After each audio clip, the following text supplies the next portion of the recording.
আসসালামু আলাইকুম ওয়া রাহমাতুল্লাহি ওয়া বারাকাতুহু।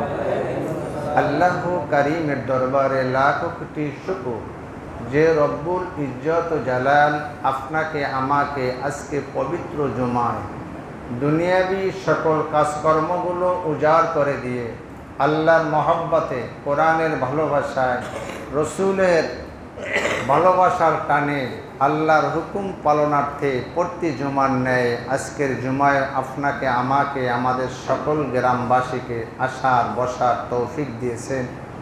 এই জন্য আল্লাহ কারীমের দরবারে শুকরিয়াতান আদায় করি, বলি আলহামদুলিল্লাহ। সকলে কৃপণতা উজাড় করে মহব্বতী ভালোবাসায় আল্লাহর ভালোবাসার প্রেমে মুগ্ধ হয়ে বুকের সাহস মুখে এনে বলি আলহামদুলিল্লাহ। কারণ প্রশংসা করব কার? লাভ কার? আমাদের। আল্লাহর লাভ নেই। আল্লাহর লাভ আছে? পৃথিবীর সব মানুষ যদি আল্লাহর প্রশংসা নাও করে তাতে আল্লাহর কোনো ক্ষতি আছে? আল্লাহর ক্ষতি নাই। তিনি আল্লাহই আল্লাহ, তিনি আল্লাহই আল্লাহ। তাহলে আল্লাহর লাভ ক্ষতি কিছুই নাই। লাভ আর ক্ষতি যা আছে সব আমার আপনার বান্দার, ঠিকই না বলেন? হ্যাঁ, পক্ষান্তরে যদি একজন মেম্বার চেয়ারম্যানের প্রশংসা করি, লাভ কার? মেম্বার চেয়ারম্যানের না? হ্যাঁ, যদি একজন এমপি মিনিস্টারের প্রশংসা করি, লাভ কার? এমপি মন্ত্রীর না? হ্যাঁ, এমপি মন্ত্রীর লাভ। হ্যাঁ, এমপি মন্ত্রীদের প্রশংসা তারাই করে যারা কিছু পাবার আশায় করে। যারা এমপি মন্ত্রীর প্রশংসা করে তারা কিছু পাবার আশায় করে, তারা না পাওয়ার আশায় কেউ করে না। তারা হলো একটা ধান্দাবাজ, একটা ধান্দার আশায় করে, ঠিক কিনা বলেন? আর যারা করে তারা হলো ডবল ধান্দাবাজ। তারা হলো ডবল ধান্দাবাজ। থাকুমান লাগবে না, তারা হলো ডবল ধান্দাবাজ না, তারা হলো ডবল ধান্দাবাজ। এই জন্য আমরা কোনো ট্যাক্করবাজ, দান্দাবাজ, ফক্করবাজ, মক্করবাজ, দুর্নীতিবাজের প্রশংসা করব না। আমরা প্রশংসা করব এমন একজন খালেক, এমন একজন মালেক, এমন একজন সৃষ্টিকর্তা, এমন একজন রব্বুল আলামিন, যিনি শুধু বান্দাকে দিতেই জানে, বান্দার কাছ থেকে মোটেও নিতেও জানে না, ঠিক কিনা বলেন? হ্যাঁ, সেই আল্লাহর প্রশংসা করব, বলি আলহামদুলিল্লাহ। আর যদি দুনিয়ার মানুষের প্রশংসা করো, দুর্নীতিবাজের প্রশংসা করো, তাহলে কপাল পড়বে তোমার। আল্লাহ তাআলার হাবিব বলেন, ইজা মুদিহাল ফাসিকু গদিবার রব্বু ওয়াহতাজ্জালাহুল আরশ। যদি কোনো ফাসেক ব্যক্তির, দুর্নীতি ব্যক্তির, অপদস্থ ব্যক্তির প্রশংসা করো, আল্লাহ তাআলা তোমার প্রশংসাকারী ব্যক্তির পরে আল্লাহ রাগান্বিত হয়, আর আসমানটা ওই ব্যক্তির জন্য থরথর করে কম্পন শুরু করে দেয়। এই জন্য কোনো ফাসেকের, কোনো দুর্নীতিবাজের প্রশংসা করব না। প্রশংসা করব একজনা, তিনি হলেন কে? আল্লাহ। কেন করব? আল্লাহ যদি আপনাকে আমাকে আজকে না আসতে দিত তাহলে আমরা কিন্তু কেউ মসজিদে আসতে পারতাম না। পারতাম? আল্লাহ তাআলা আপনাকে আমাকে হেদায়েত দিয়েছে, দিনের বুঝ দিয়েছে, দিনের বুঝ দিয়েছে, তাই আমরা আসতে পেরেছি, কি ঠিক কিনা? আল্লাহ যদি আসতে না দিত তাহলে আমরা কেউ গায়ে জোরে আসতে পারতাম না। পারতাম? হ্যাঁ, আল্লাহ তাআলা বলেন, আলহামদুলিল্লাহিল্লাযী হাদানা লিহাযা ওয়া মা কুন্না লিনাহতাদিয়া লাউলা আন হাদানাল্লাহ। ও বান্দা, আমি যাকে হেদায়েত দিই, ও বান্দা, আমি যাকে প্রশংসা করার, গুণগান করার সামর্থ্য দিই, সেই ব্যক্তি হেদায়েত পায়, সেই ব্যক্তি প্রশংসা পায়।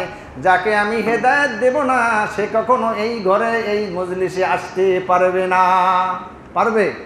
এই জন্য প্রশংসা তারই করব যিনি আপনাকে আমাকে সব কিছু দেওয়ার মালিক, সুখ দেওয়ারও মালিক, দুঃখ দেওয়ার মালিক, মুসলমান বানানো মালিক, ইমান দেওয়ারও মালিক, তিনি আল্লাহ, ঠিক কিনা বলেন?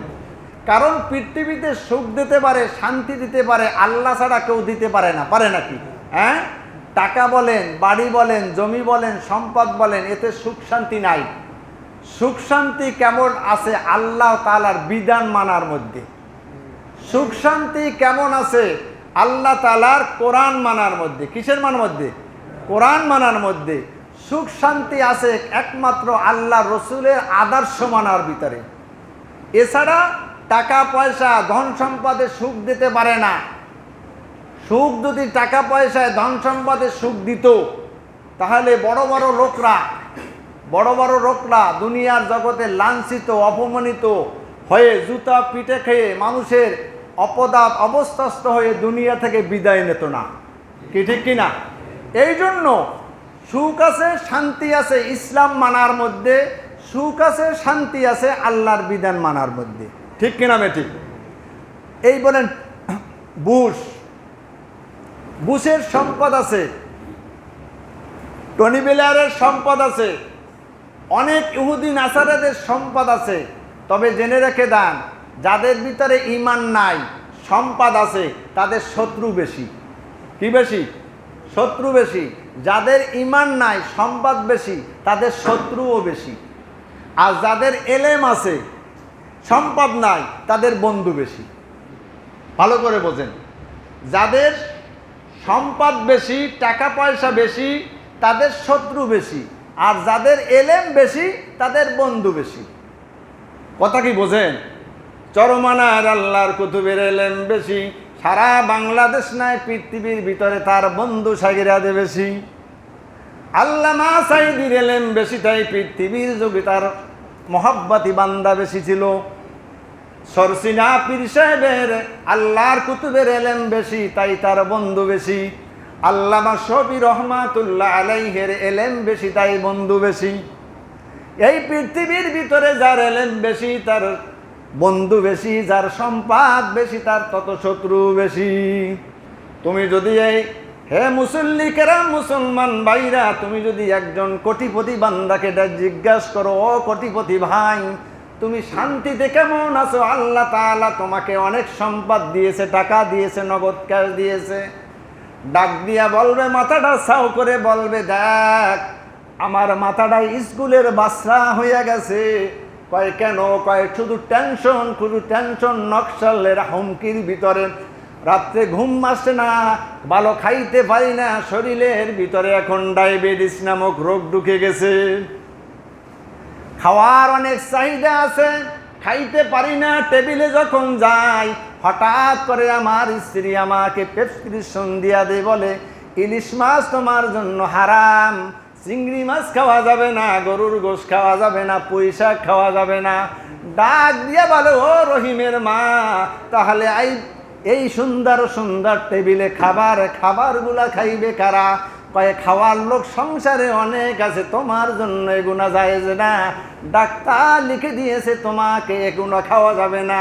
ডাক দিয়া বলে, পেরানির স্ত্রী তাহলে আমাকে কি খেতে বলছে? ডাক দিয়া বলে, ও স্বামী তোমাকে বলে দিয়েছে কচু গোটা আর বুটের ডাল। কচুর গোটা আর বুটের ডাল। কিছু খাইলাম, ভালো খাইতে পারলাম না, বিছানায় গেলাম, ঘুম আসে না। ডাক্তার বলে দিয়েছে যদি ঘুম হঠাৎ না আসে এই ট্যাবলেটের হাফ খাওয়াই দেবেন। হাফ ট্যাবলেট খাইলাম, গভীর রাত্রে তন্দ্রা আসলো, হঠাৎ ঘুমের ভিতরে রহিমের মা ডাক দিয়ে বলে, ওঠো ওঠো ওঠো। ভাই ওই যে মসজিদে আজান হয়ে যাবে, 4টে বাজেছে, ডাক্তার বলেছে সকালবেলা রাস্তা মাপতে হবে, নাইলে তুমি মারা যাবা। নাইলে কি হবে? মারা যাবা। ও হাজিরিন বান্দা আমার, টাকায় সুখ দেয় না, অর্থেতে সুখ দেয় না, সুখ শান্তি কেউ দিতে পারে না। সুখ শান্তি একমাত্র ইসলাম মানার মধ্যে, আল্লাহর বিধান মানার মধ্যে, আল্লাহ রসুলের অনুসরণ শাসন মানার মধ্যে। অর্থ আভিজাত্যের ভিতরে কেউ সুখ শান্তি দিতে পারে না। পারে নাকি? কোটি টাকার মালিক দেখো অভাব হয় না দূর, গরিব মানুষ ঘরে ঘুমায় মনটা বাহাদুর। ফেরাউনের লাশটা দেখো মিশর জাদুঘরে, মশা মাছি পোকা মাকড় সবাই ঘৃণা করে। উঁচু জায়গার পানি দেখো নিচু জায়গায় যায়, আল্লাহ তাআলা থাকেন সদাই নম্রতার হৃদয়। ভোগবিলাসের বাড়ি গাড়ি ছাড়তে হবে সব, সময় থাকতে সবাই বলো আল্লাহ আমার রব। আমাদের রব কেডা? আল্লাহ। হে দিনী বাইরে আমার, আল্লাহ তাআলা বলেন ইন্নাল্লাযীনা ক্বালু রাব্বুনাল্লাহ, তুমি যদি বান্দা বলো তোমার রব আল্লাহ, সুম্মাস্তাকামু, ওই রবের পরে যদি তুমি ইস্তেকামাত করতে পারো, অটল থাকতে পারো নিজের জীবনে, পরিবারে, সমাজে, রাষ্ট্রে, বিধানে, সুখে দুঃখে, রাজনীতি, ভোটে, সর্বহালতে যদি মানব কল্যাণের জন্য, সত্য ন্যায়ের জন্য যদি ইস্তেকামাত হয়ে থাকতে পারো, আমি আল্লাহ তাআলা ঘোষণা করে দিলাম তাতানাজ্জালু আলাইহিমুল মালাইকা, আমি আল্লাহ তাআলা তোমার জন্য রহমতের ফেরেশতা নাজিল করে দিই। বলি সুবহানাল্লাহ। কোন সময় নাজিল করে দেব? বান্দা তোর মরার সময় তোর জন্য রহমতের ফেরেশতা নাজিল করে দেব। কারণ রহমতের মরার সময় এই জন্য দেব, তোর মৃত্যুটা যদি বেঈমান হারা হইয়া যায়, তাহলে তোর জিন্দেগির আখিরাত পর্যন্ত সব তোর জন্য দুঃখ আর দুঃখ। এই জন্য মরার সময় তোর ইস্তেকামাত দিয়ে আমি রহমতের ফেরেশতা দিয়ে জানটা কবাজ করাবো। শুধু জান কবাজ করাবো না, আল্লাহ তাআলা বলে আবশিরু বিল জান্নাহ, তোকে আল্লাহ তাআলার আমার ওই ফেরেশতা, রহমতের ফেরেশতা জান্নাতের সুসংবাদ দিয়া তোর জানটা কবাজ করিয়া নেবে। এই জন্য সুখ আছে, শান্তি আছে আল্লাহর বিধান মানার জন্য। ইনশাআল্লাহ সেই আল্লাহর জন্যই আমরা আছি ইনশাআল্লাহ। পারবো না নাকি ভাইজান আমার, বাবাজিরা আমার? আমি আল্লাহ তাআলার পবিত্র কোরআনুল কারীম থেকে একটা হাদিস আয়াত পড়েছি। বিশ্ব নবী, দয়াল নবী, মায়ার নবী, রহমাতুল লিল আলামিনের একটা হাদিস এবারত তেলাওয়াত করছি। আল্লাহ চায় তো আয়াতের মাধ্যমে কিছু কথা বলবো ইনশাআল্লাহ। তাহলে কোরআন থেকে কথা শুনতে হবে। কোরআন থেকে কথা শুনলে আমাদের জন্য লাভ না লস? লাভ। কি লাভ? কয় যে বান্দা কোরআনের মহব্বতের এই মজলিসে আসবে, কোরআনের বয়ানগুলো আমলের ন্যায়তে বসে বসে শুনবে, আল্লাহর কোরআন এক সেকেন্ডের জন্য বান্দাকে জাহান্নামে দেবে না। জোরে বলি সুবহানাল্লাহ। বিশ্ব নবী আমার বলেন মান জাআল কুরআন আমামাহু, মান